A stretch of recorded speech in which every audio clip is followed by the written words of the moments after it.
আজকে জলখাবারে বানিয়েছিলাম পালং শাকের পরোটা। তো নিয়েছি আটা, স্বাদ মতো লবণ, জোয়ান আর 1 চামচ সাদা তেল। খুব ভালোভাবে মিশিয়ে নিয়েছি। এদিকে পালং শাকটা আমি 2 মিনিটের জন্য গরম জলে ফুটিয়ে নিয়েছিলাম।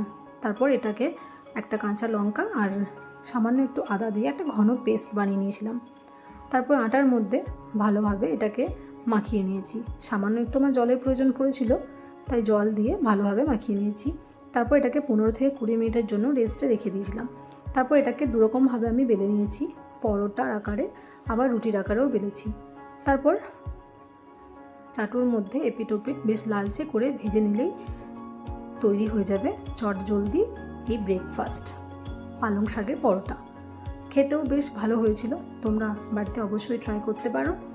রান্নাটি কেমন লাগলো জানাবে। চ্যানেলটিকে সাবস্ক্রাইব করে পাশে থেকো। তো এটা আমি সার্ভ করেছিলাম টক দই আর এখন শীতকালের নলেন গুড়ের রসগোল্লা। আজকের মতো এটুকুই। টাটা।